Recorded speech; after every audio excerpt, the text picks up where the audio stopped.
Good morning, and welcome back to Who Am I? So glad to have you with me. It matters. It matters that I'm not alone in the room. We're going to talk about what we talk about every day. And the reason we're going to do it is because I enjoy doing it. That's the biggest reason why I do it. And if any benefit flows from there, so be it. Amen. But I do it because I am inspired to do it. I enjoy the opportunity to riff around this subject. Now, usually it would take a good friend and maybe a bottle of wine and a late night before you finally got to the place where you could open up and just riff about the potential nature of the universe. But instead, since I can't depend on my friends to do that with me,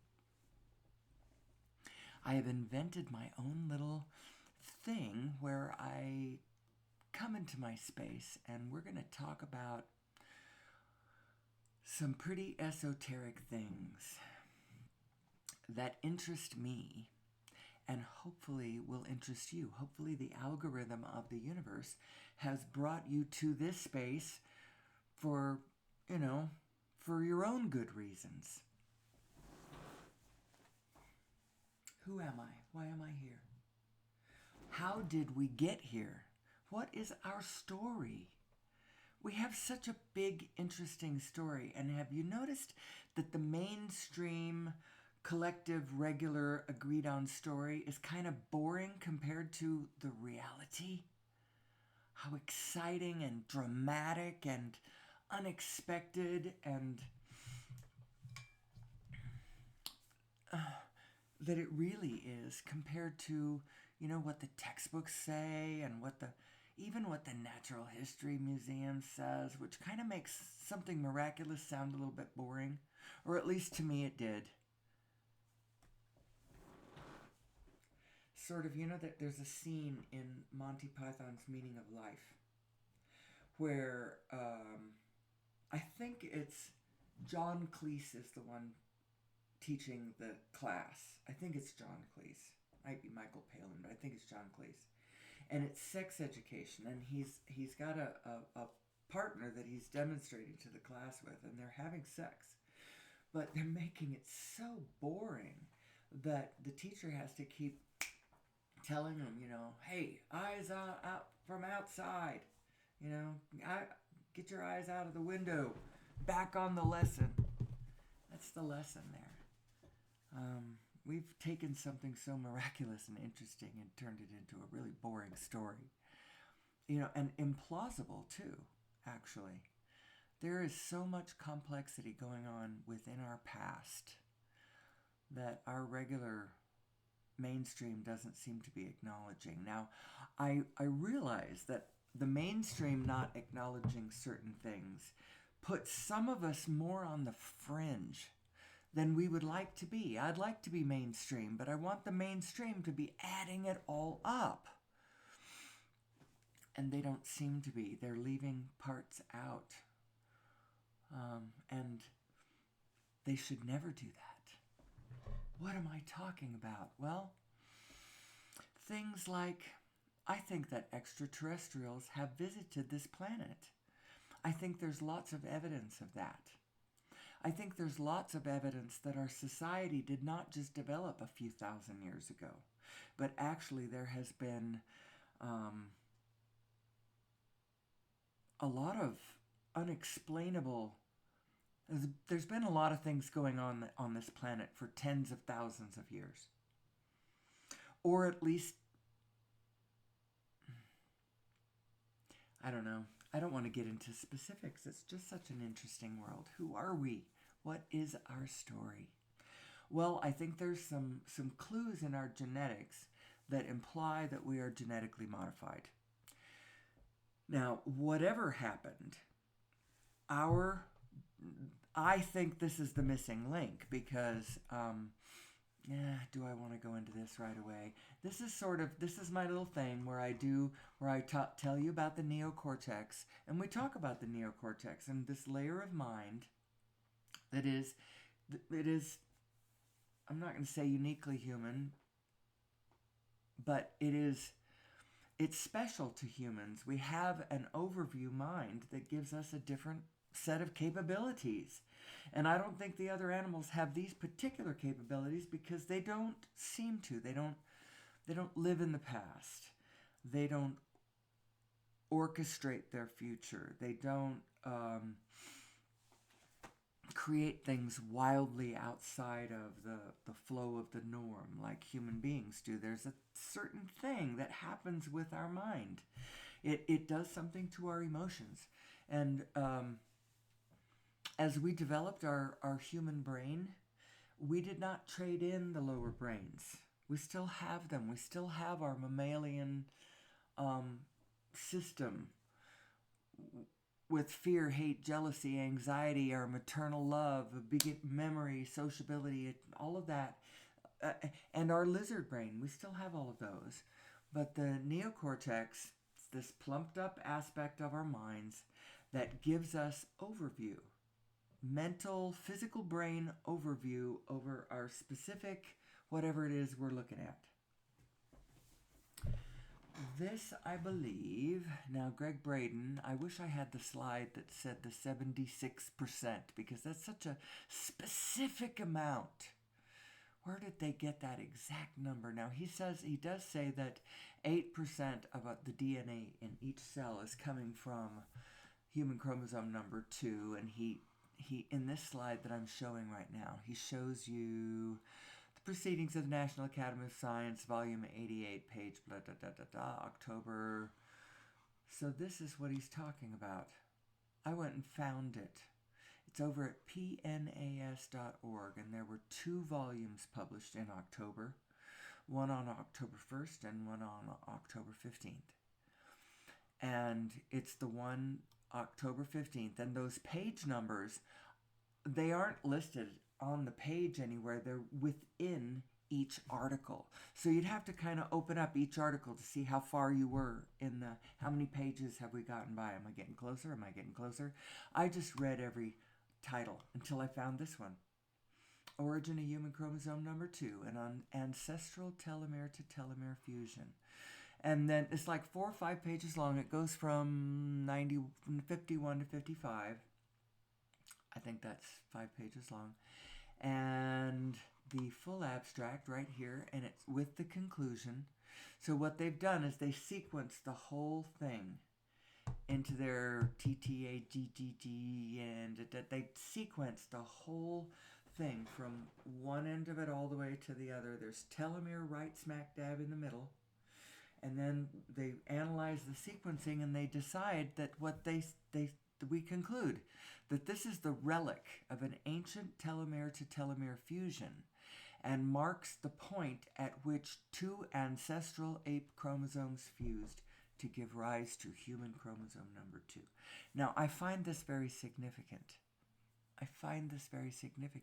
However, this is just a tiny piece of what I want to talk about. This is just a tiny piece. We're a little tiny piece of the picture, of the puzzle. So I'm going to go back to my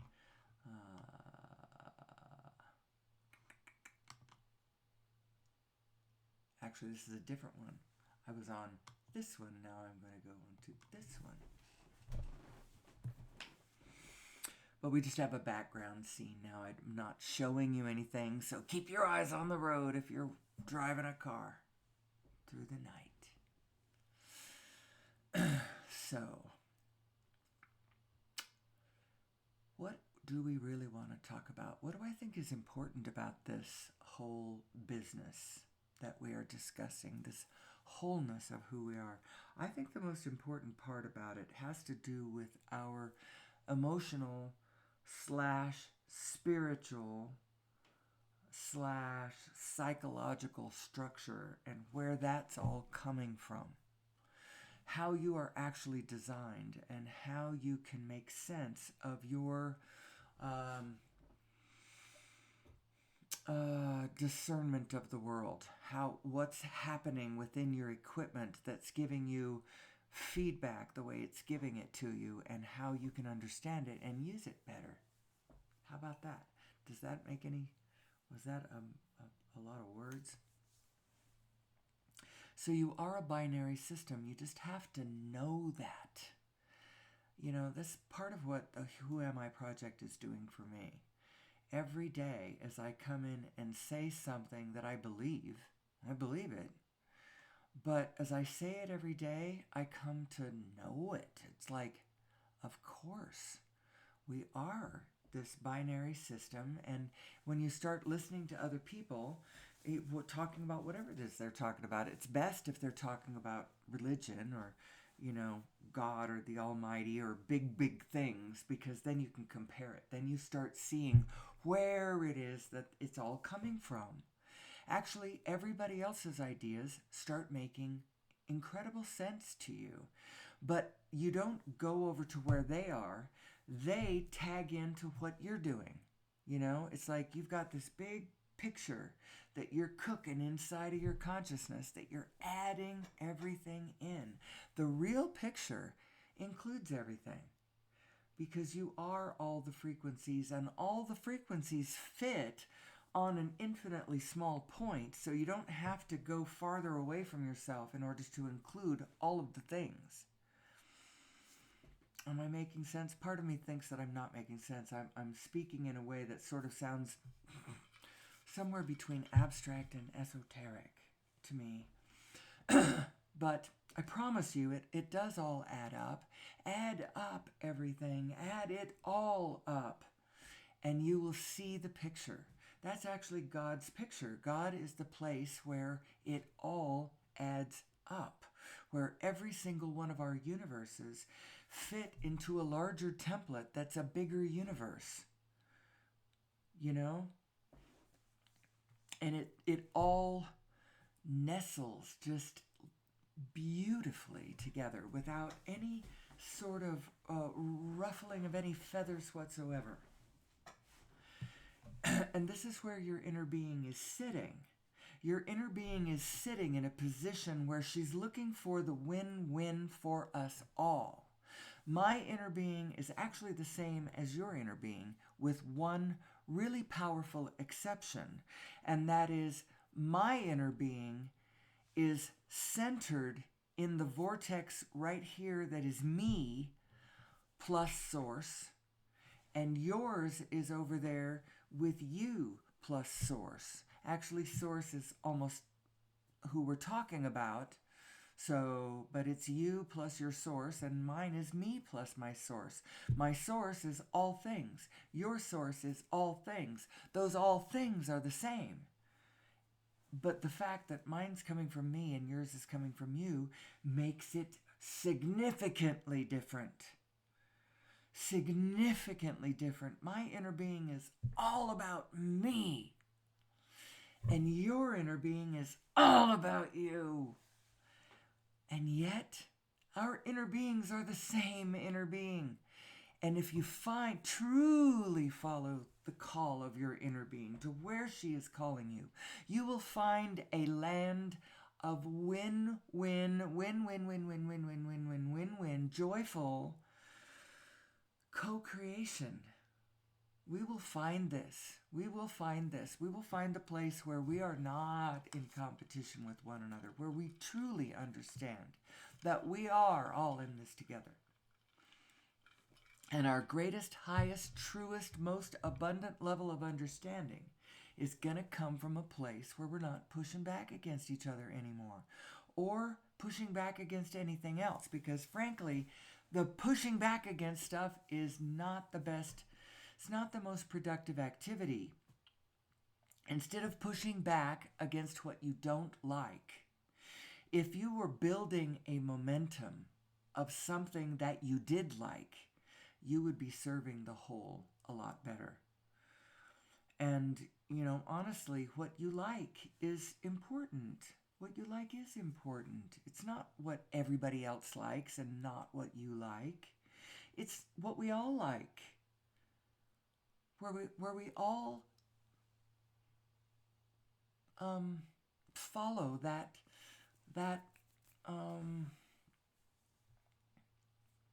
what is it?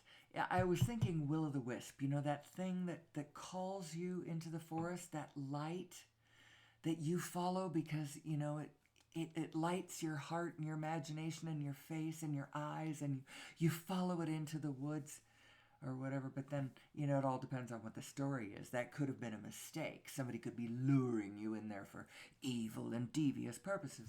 But that's not the situation I'm talking about. I'm talking about the following your bliss, following your heart's call, whatever that is, you know? And it's going to be different for every single one of us. It's going to be different. You might love architecture, or somebody else might love cooking. Somebody else, fashion. It's all about fashion. And somebody else, it's all about blogging and travel blogging. And, somebody else, they're all about the farming. Hands in the dirt, soul in the land, that kind of thing. And that's their passion. Some people might be all about the local women's auxiliary. Some people might just be passionate bowlers, or somebody else might be, the world's greatest polo player or racetrack driver, or, you hear what I'm saying? Just do whatever is calling to you. That's the formula. That is the formula for all of us. If each and every one of us would follow their heart, all of our hearts would mix it up properly. But if instead you follow your hate, or if you follow your fear, or if you follow your anger, or if you spend all of your time pushing against that thing that you don't like, and you think that you're so noble doing it because, I'm doing it for the children or whatever. What you really should be doing for the children is showing them how to push their positive self forward into this density, into this experience.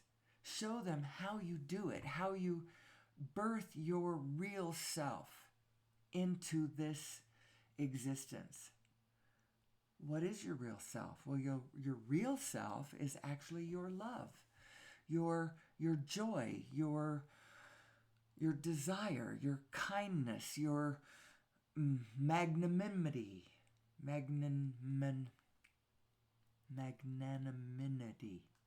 No, that's not it either. Your bigness. That's who you really are. That small, constricted you that's like pushing against things, specific things in the field, instead of seeing the broad possibility of all things. We should all be looking at the big possibilities.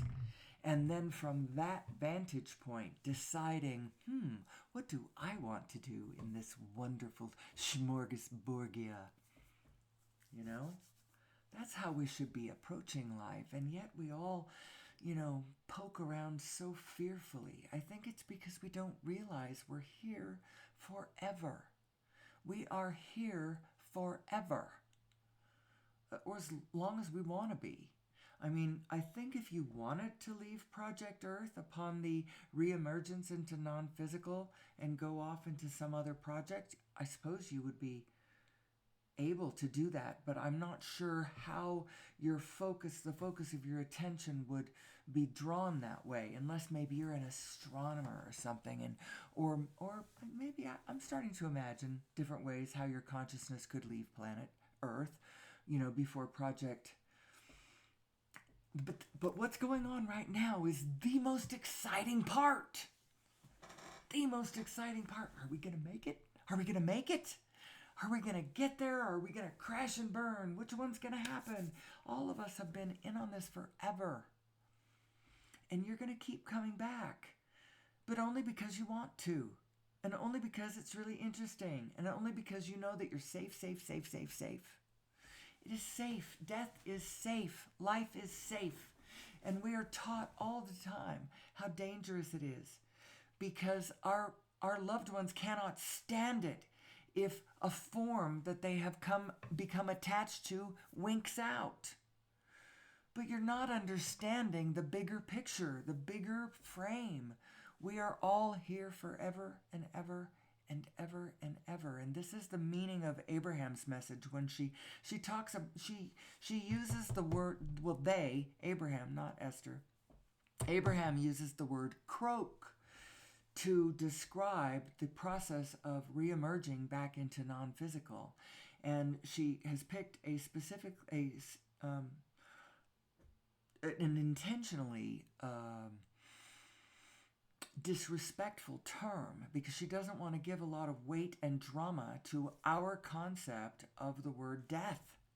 You know, we use the word death and we get all sad because we're all attached to, because we are taught to focus this way. We are taught to understand what we are looking at in this way. You know, that form winks out, and then we are all taught to believe that that person is now gone, that frequency is off the shelf, they are not with us anymore, and something really, really serious and sad and dramatic happened. And because we focus that way, we believe that's true. We could tell the story differently. We're afraid that our loved ones would get too careless with their avatars, because it is a little bit serious it takes a while to develop your avatar. I have been at mine for over 6 decades. And I'm getting to this place in my maturity, and I'm at this moment in historical significance where, I want to stick around. I don't want to turn my avatar in right now and hit it from a non-physical perspective, or as a baby coming into this, because I feel like I'm sort of a pillar of something else, a link back to behind us that is important. I need to write a book called The User's Manual, and actually there's a non-fiction story that goes right along with it that I think is powerful and important, and I need to write that before I die. So what I'm saying is I don't want to turn my avatar in right now. It is really important that I keep a hold of my physical form. I don't want to reemerge into non-physical. My girls need me. My country needs me. I'm saluting the flag right now. I don't want to turn in my avatar. But other than that, which on the scale of eternity is perhaps not as important, but to me specifically right now, that seems important, So I'm going to keep myself safe, but other than that, there's nothing serious going on here. I would like to tell that to my family, but they don't want to believe it for a number of reasons, because they don't want to let me go, ever. And I have promised them I do want to live to be 120, which puts me at really close to the halfway mark right now. Little tiny bit past the halfway mark. But it means I got a long way to go. And I need to keep my physical form coherent. I need to keep my cells in good coherence, in powerful... I need to find my way, or I will calcify, I will ossify, I will cease to be. Who am I? Who am I? It's a good question. Good question. And what is the object of the exercise? That's a really good question that every single human being should ask. And what do you think it is? And think about it. Muse about this. Ask yourself the question and then try to answer that question, for yourself. Keep asking it. Keep answering it. Keep asking it. Keep answering it. Open it up. Keep it open, and keep the expression of the answer coming back in a fluid and flexible way. Who am I? who am I? What is the object of the exercise? If the object of the exercise is something like, so people have all kinds of things that they think, both consciously and a lot of them unconsciously. I went through a class, it was Introduction to Philosophy, and it was at our local community college, CNM actually. Wonderful teacher. I don't know whether he's still teaching there because it was over 10 years ago that I took that class. 15 years ago. And he'd been teaching a while. He taught my girls when they were there, but he wasn't that old. And he seemed content enough to stay at a junior college, even though I thought he was brilliant and could have easily been a magnificent teacher in a much bigger college. However, to do that, he would have been more of sucking up to the man and, you know, selling out in a way that he was his own person. Gosh, did I love Jeff. What a great teacher he was in so many ways. Years and years ago, while he was just innocently walking, he got beat to crap by a bunch of people. Jumped him, beat him up so badly he was in the hospital for a very, very long time. And he still has certain issues about it, you know, because they crunched him in places. They busted him up. And even though he healed pretty well, there was still issues. And yet, he was the human being who absolutely taught me first to recognize, or at least to believe. I believe, and anybody can believe whatever they want. Belief just means that you put it up in your operating system in a place where you think it's true. And so you think it all the time. That's what Abraham means when she says a belief is just a thought that you keep thinking. Now, there is a relationship to belief and things that are really true. Like it really is true that we live in a vibrational universe. And you can believe other than that. And that thought that you keep thinking will have an effect on whatever, even though it isn't true. But thoughts that are true that you believe, I think have a higher significance than thoughts that you believe that are not true. So, what do you think the object of the exercise is? Do you think it's like, he who dies with the most toys wins? There's one for you. There's some people who really believe that, you know, and so I think probably Elon Musk thinks that one. There's a number of people who you can just see because they're collecting toys and they're collecting stuff and they're collecting, you know, and the whole world knows who they are. Big deal. He who dies with the most toys wins. That's a good one. Some people think that is the object of the exercise, and so they play their game thusly. Others, you know, if you think that the object of the exercise is to understand yourself and the reality that you live in so that you can live your highest, most satisfying, most productive, most effective, most joyful. And when I say productive, I mean it different than some people. I don't mean productive quite in the, you know, old Christian work ethic kind of productive. We are being goaded or what's the word? Pushed. I'm doing a gesture here as I'm kind of, I don't know, we're being encouraged or beyond encouraged to be productive. Be productive. Your parents try to tell you, be productive, but you kind of have to be because you have to capitalize. If you don't capitalize, then you don't have a share of the pie. And what's the pie? The pie is the supply chain that we are all producing.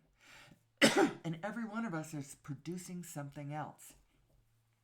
That we're producing blogs, or we're producing movies, or we're producing goat cheese, or we're producing strawberry jam, or we're producing end tables, or we're producing textiles, or we're producing, and some of it is involved in big systems that are way bigger than you.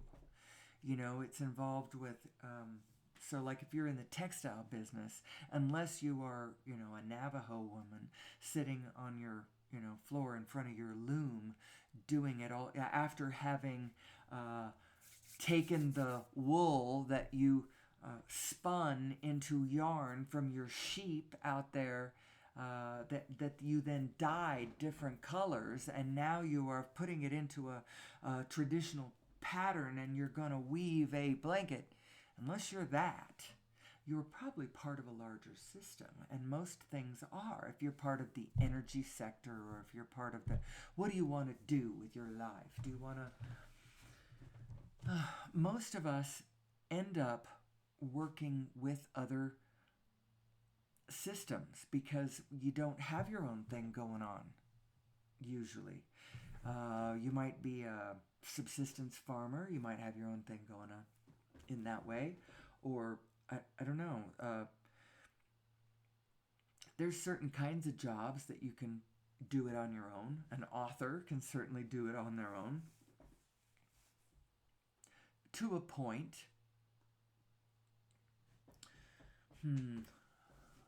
Let me go back to the objects of the exercise, because there's something back here really important.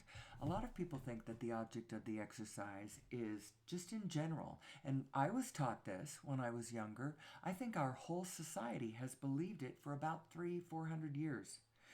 This belief came into vogue, and now it's like a dominant one. It says that the object of the exercise is competition. And it just kind of sits out there. The object of the exercise is competition. Doesn't that sound familiar? But you know what? I don't think that's true, and I think that that belief is messing with us. I think the object of the exercise is cooperation. I think it is trying to figure out who we are. I think it is being in harmonious synchronization with one another, where each and every one of us choosing what we want to do contributes to the whole, and the whole is whole. That's how I think it's meant to work. And so each and every one of us, it is our duty, it is our obligation to follow your heart, find your heart, figure out who you are, and be authentically who you are. The whole needs you. When we try to do it from any other kind of perspective, like if I try to be what you want me to be, what I think you want me to be, even, so it's like twice removed. It's not once removed, it's twice removed. It's not just, I'm not even doing what you want me to do. I'm doing what I think you want me to do. And first of all, you might have a sense of what I ought to be doing, but not really. And you shouldn't even be thinking about what I ought to be doing. You should only be thinking about what you're doing.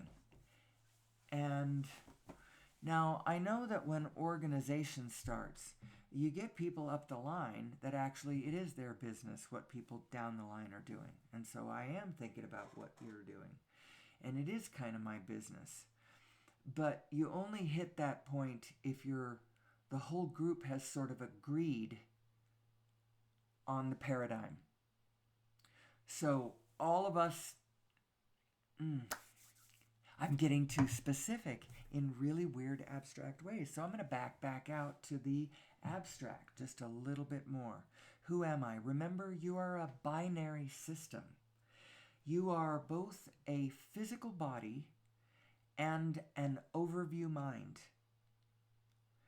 And the way these two selves communicate with one another is vibrationally. So me, little me, I'm vibrating out a signal to the whole. And the whole, which is also me vibrationally, is hearing that. Wow, I'm getting some really interesting messages about how this system works. how it really does work. That when I follow my bliss, my heart, my source, my impulses, and you do the same thing, your steps and my steps are going to line up with each other in a really cool way at some point. Synchronistically, synergistically, you're going to just turn down the right hallway at the right moment to meet exactly who you need to meet in order to make everything you want happen. But you have to be intently just following your own path while you do this, following your bliss, following your joy, following your impulses, following your momentum. Actually, let's talk about that for just a second. Because, Abraham spends a lot of time talking about momentum, and I haven't really spent very much time talking about momentum. And I understand exactly what she's talking about. This momentum thing, her analogy for the way the momentum goes and how it goes really quick, is the hills in San Francisco. If you were at the top of a hill in your car, and she goes San Francisco because that was where she got the epiphany. But any hill would do. You're sitting on the top of a hill, you take your car out of gear, you'd give it a little tiny push, and if you stop yourself right away, you could stop your car fairly easily. Step out in front of your car, it'll bump up against you, you'll be fine, the car didn't go anywhere. But if that starts rolling, and then you try to get out in front of it to stop it, it's going to mow you down. Now, she has a hill at the top of in San Francisco because she's got the hill at the top and the bay at the bottom. If you were going to try to stop it at the bottom of the hill, it's going to knock you right into the bay as it goes in. So you just wait until that momentum is over. Now, the reason she talks about momentum is because as you pick up a thought, any thought, you're banging around in your physical world and you look at somebody's behavior and you have a thought about it. And that thought is going to give you an emotional hit of some sort. It's going to give you you're going to read something about it. And the read you're getting on the thought that you feel it's not an existential indictment on the condition you're observing. It's actually an indictment on the thought you just took. Now, apparently, once you take a thought, it takes about 15, 16, 17 seconds. I'm not sure exactly where Abraham is on this one at the moment. It's probably no more than 15 seconds now. The law of attraction will hand you another one, just like it. And it's probably, it goes exponential, like logarithmic. It's mild at first, and then the momentum just I haven't clarified anything. I realize that. 3 minutes. Hold on. 3 minutes of my life I'll never get back. Hold on 1 second. I do want to discuss momentum, but I got to figure out how. So give me half a second. Okay, let's think about momentum. The reason it's important is because what you're talking about is the momentum of a positive or the momentum of a negative. Because any thought that you're going to take is going to be likely, it actually is positive or negative. If you think it's neutral, then it's ever so slightly one of those. Because thoughts are really never completely neutral. They have a slight charge on them, usually, positive or negative. The ones that you think of as truly neutral might be slightly positive. That might be what you're sensing. But in any case, if there is a seed of a negative in there, as you're thinking, as that thought is gaining momentum, the momentum of that negative is gaining. That's one reason why it's important to think about this. There's another reason. Say you take up a negative thought, and say it's not neutral, say it's negative. You think something negative about yourself is actually one of the most destructive things you can do. And it is one of the most crippling, debilitating things of humanity right now. It has cobbled us. It has hobbled us. It's hobbled, actually, I think is the word I want. You know how when you tie the horse's legs together so that they can't run. This is what's happened to humanity. We are so easy to take out of commission, but it doesn't just take us out of commission. It actually creates a really dark, horrible, terrible energy that we need to fix. We are powerful, powerful creators, and when we turn that powerful nature that we have against ourselves, the results are tragic. The biggest thing that human beings fight against in this world is self-esteem, self-worth. We all feel unworthy, unworthy, unworthy. We feel icky about ourselves. We feel pessimistic about life. I mean, I don't feel pessimistic about life, but I know that there is an aspect of me that does feel pessimistic, that is actually a little troubled about what I see. You know, the wars that we keep fighting, and, you know, the sixth mass extinction, and the Great Pacific Garbage Patch, and global warming, and we haven't had rain here in a month. The little creatures around me, I'm sure, are starting to feel stressed. Now, I provide water and food for some birds, but, you know, I haven't had as many birds. Where have they gone? They're trying to find someplace where there's water, perhaps. And there are creatures out there beyond my yard that don't have access to my food and water. And I feel bad for all of them. I really do. I do. I don't like global warming. Global climate change, I could handle that one. But, you know, so I asked my husband yesterday, I said, do you know what I think about global warming? Do you know what I believe about it? And he really didn't. And so I said, well, do you want to know what I believe about global warming? I'm going to tell you what I believe about global warming. I think people are using it as a sword on both sides for political purposes. The truth of the situation is this. I believe there is it's not just I believe. I think that this is what Greg was telling us on all those, you know, science and spirituality conferences. That the actual truth of the matter is that there is a cyclical warming event that is completely and utterly natural that is happening. That would be okay, we'd be able to weather it if a couple of things. Now, these thoughts are now mine. The cyclical warming event, I think it might be cyclical as in every 5,000 years, every 10,000 years, every multiple thousand years. There is a natural Earth, it's a celestial, astronomical, you know, has to do with the sun and the stars and the moon and the tides and the planets and I'm talking nonsense. I'm just painting a picture of celestial forces beyond human control, circling around every so often on this geologically active planet, Earth. Now, the real problem is that we don't know who we are.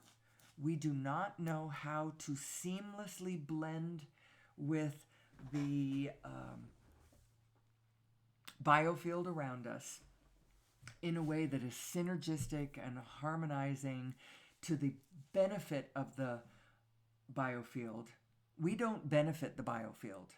We get a lot of benefit from the biofield for humankind. And we know how to grow things for ourselves, and we hog all the food to ourselves, and we have this monoculture kind of thought processes, and we build our houses, these little cubicles, and, you know, the way we always have, using what we always have, and we're inflexible. Our structures don't stand up to the wind. They don't stand up to the earthquakes. They aren't They tear down everything that was there in order to build those structures. You know, have you ever noticed our neighborhoods and our streets are all named after what we tore down, what we destroyed to build there? You know, Babbling Brook Drive and Whispering Pines Estate and stuff like that. It's all what was there when we tore it down to build the roads and the neighborhoods and stuff. Isn't that creepy in a way?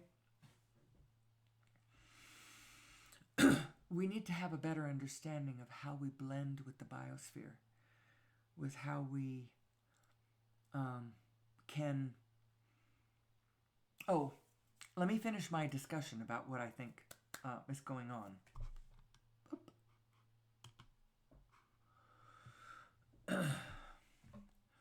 The burning of fossil fuel is exacerbating the problem terribly, and our cutting down of rainforest is a big problem too, because those are the lungs of the world.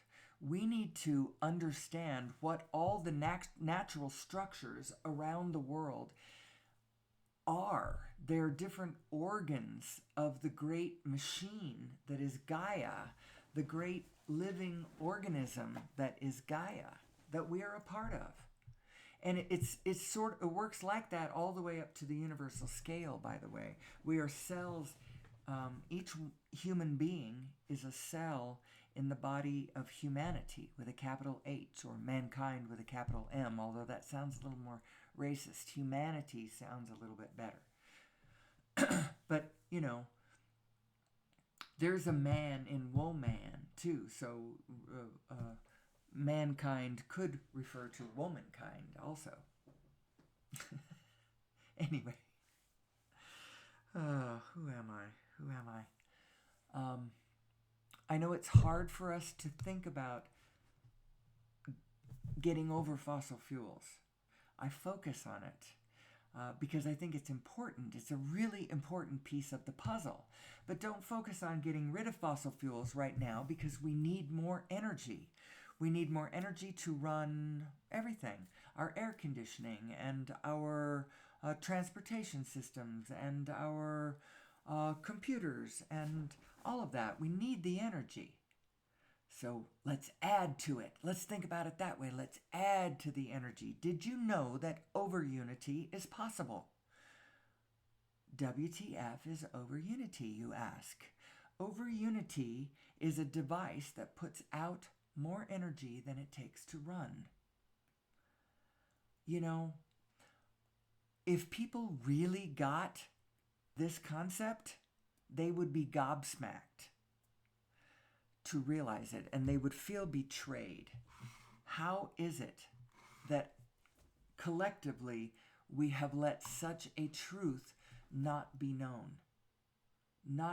to all of us, and we all have believed that we have to build pipelines across aquifers down to refineries that then put their product on barges and send it across heaving seas? Or how about the Deepwater Horizon disaster? That was horrific. Horrific. The devastation to life was monstrous. Monstrous. And then global warming, what it did to Australia and the fires back in 2020. I could not even look at that. I could not look at that. My heart was so sick. And yet, if it happens right in front of you, you're going to have to look at it. You know, where I'm having a drought right now, right where we are. And when I look at the forecast over the next 2 weeks, I don't see anything. The next 10 days, I think maybe that's all it is, 10 days. I don't see anything. I don't see anything out of single-digit possibilities that anything might happen. And this is our rainy season right now. October, we should have had rain in October, and October is my favorite month. And there is no rain, and it makes me so sad, and I cannot be sad, because how can you face the world in your most effective way from a negative state. You can't. You can't. So I have to get over being sad about it being so dry and just focus on, I mean, actually, I'm really grateful. I live down in the river valley. And so we had irrigation up until about maybe 5-6 weeks ago was our last irrigation. Then we had a little rain right after that. That was great. But we haven't had anything since. But I have a well. So and being in the riparian area of the Rio Grande River Valley, it's almost, I'm part of the ecosystem, and keeping the trees and the grass and stuff alive down here is almost part of our job. And it's different than watering your grass up in the heights or something when you're far away from, actually, I don't know if it's really different than that. I'm not going to judge anybody else. But what I'm grateful for is that I have a well that I can keep my trees and my grass alive with. And I'm just going to focus on that, and the birds that come into my yard, and the green that I can see with my eyes, and the things that are alive around me. And I cannot let my mind worry too much about that which is lost. I have to worry about that which is here. You know, focus on what is, not on what is not. And that I have some control over. I don't have control over things way, way far away from me. I don't have control over things in Washington. I don't have control over things in Saudi Arabia. And I don't have control over things in China. And I don't know anybody who does. You know, you get up to a certain level, and at a certain level from the outside, they have some kind of control. But, you know, this is an inside job, people. Each and every one of us has to man our own station. Be yourself. Understand who you are. And live from the blessed impulses that you can feel within your own heart. What are you being called to do? What do you care about? What do you love? That's what you need to have the courage to take your focus off of what you fear and put your focus on what you love. And that's where I had a hard time, because I love animals. I love natural, beautiful, vibrant, lush, alive ecosystems. And when you put your attention on things that we are collectively tearing down, killing, destroying, poisoning, eradicating, all of that kind of stuff, it breaks your heart. It breaks your heart. And so for many, many years of my life, I spent a lot of time trying to turn off my senses, to try to dull my senses so that it wouldn't hurt so much as I noticed things that were so big and awful.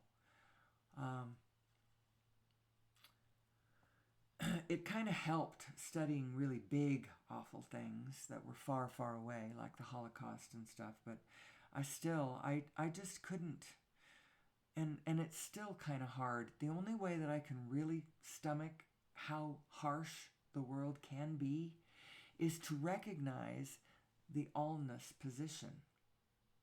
You know, that there really is an allness position that we all occupy.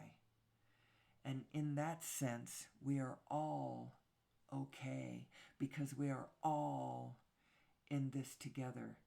And you are all with me right here, right now, even though it appears that I am sitting in a room all by myself. I am not all by myself. Everything and everyone is with me, and that's what makes it palatable. Otherwise, it just really isn't. And everyone is calling their own path. Did you know that? Everyone. There are no victims.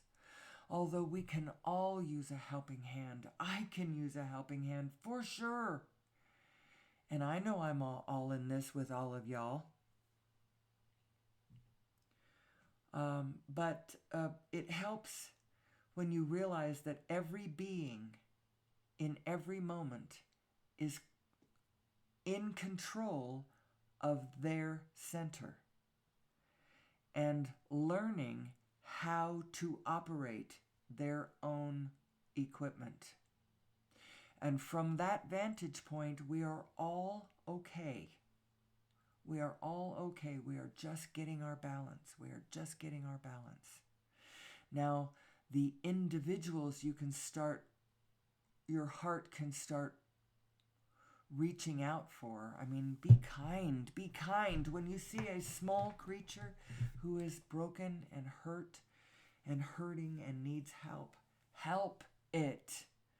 Help it. But don't feel too bad for the whole world, because we're doing okay. We are doing okay. We're all in this together. Who am I? Who am I? What is the meaning of my positive and negative emotions? Well, there's a lot of things to say about this. Your positive emotions are who you really are. Your negative emotions are not you. However, you are responsible for your emotions, positive or negative. And so if you are allowing negative emotions to rule if you are allowing your negative self to drive your physical vehicle, if you are flailing out there in the world in your negative state and just all over the world, you're responsible for the mess that you're making.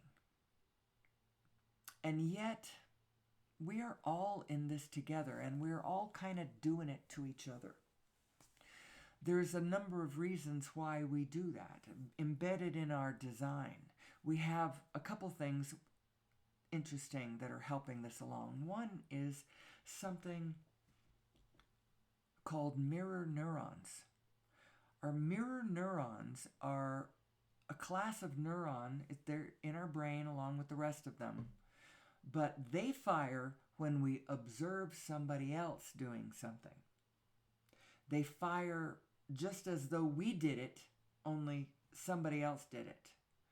And so no wonder we can't get out of each other's business. We are so nosy. No wonder, because when you do things, it fires off shit in my brain.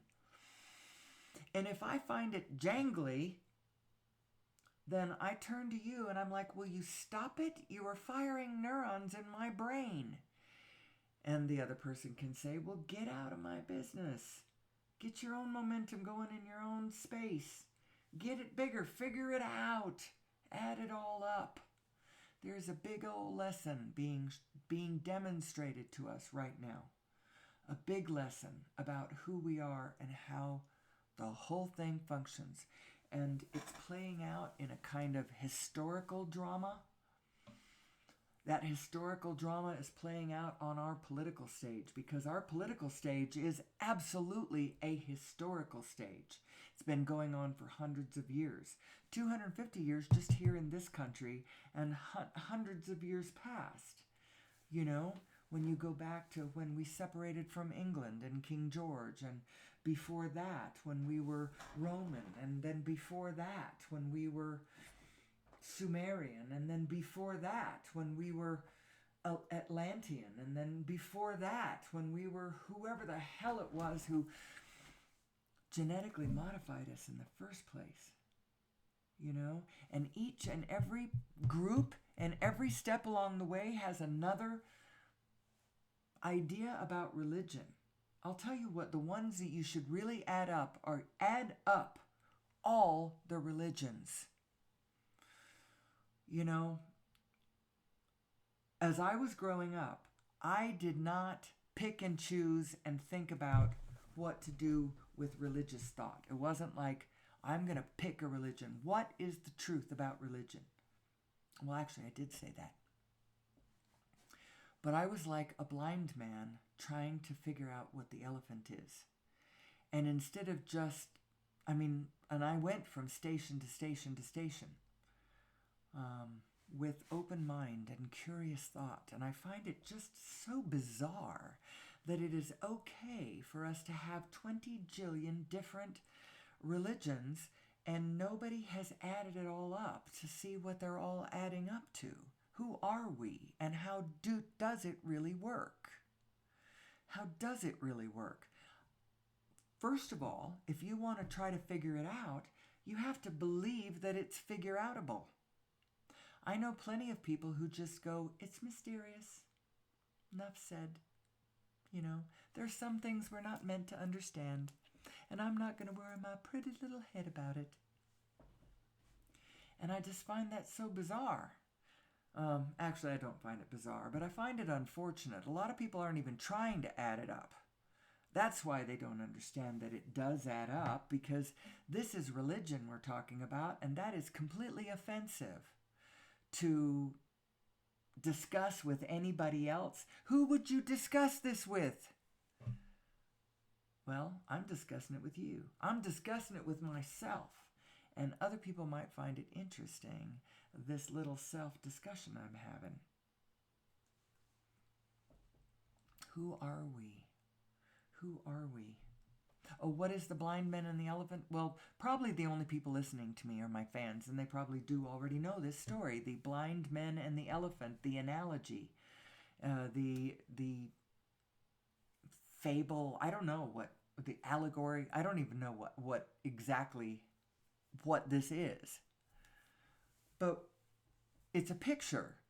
You've got all these blind men standing at different points on the elephant, and each one is feeling a different aspect and then declaring that this elephant is a different thing. And the elephant is big enough that they can be standing in different places, not realizing that they're all just looking at different aspects of the same creature. And that's what religion is like. Everybody with talking about their religion, don't believe any one religion. No one religion is true. All of the religions, every one of them has aspects of the truth woven into their story.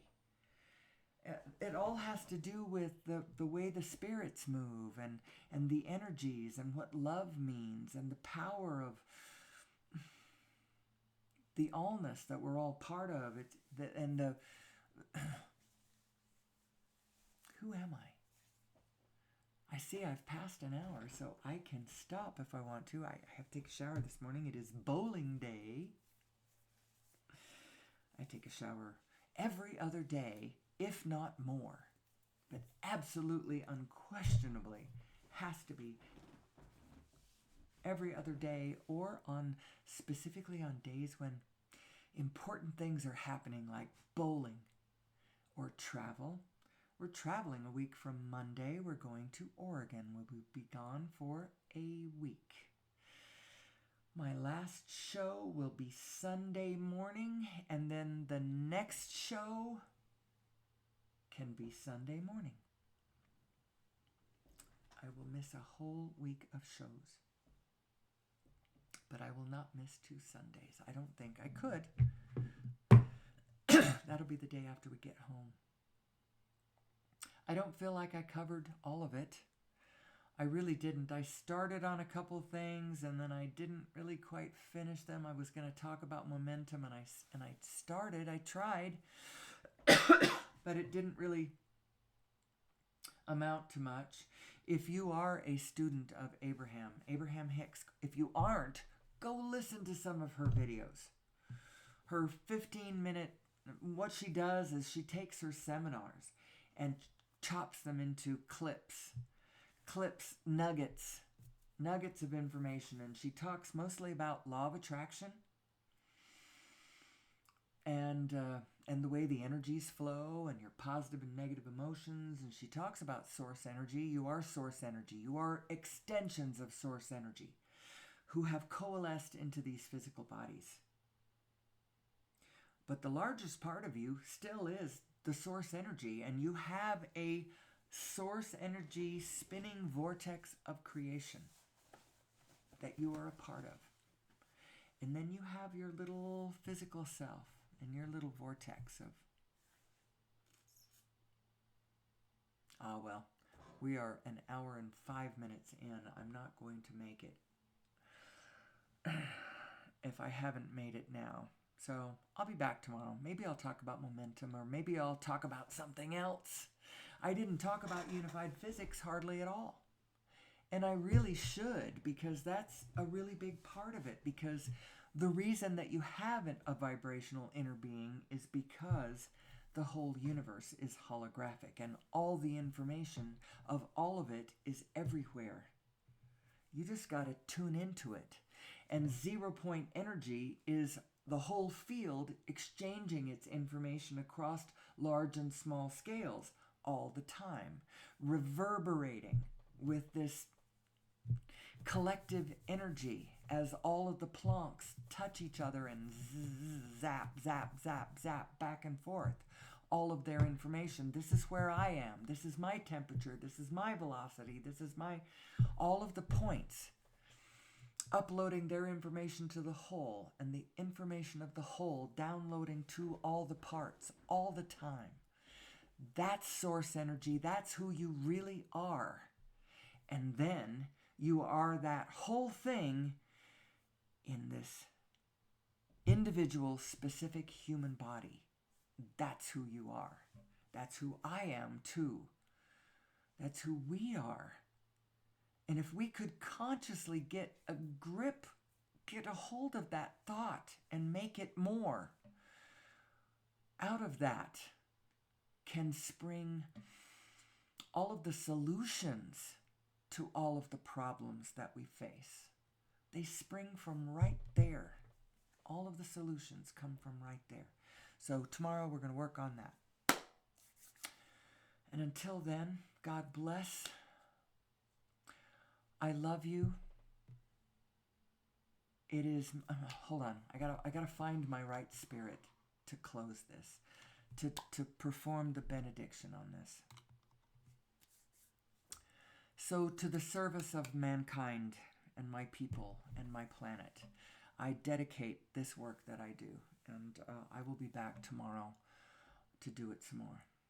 And until then, I wish you well. I bid you peace. We are all in this together.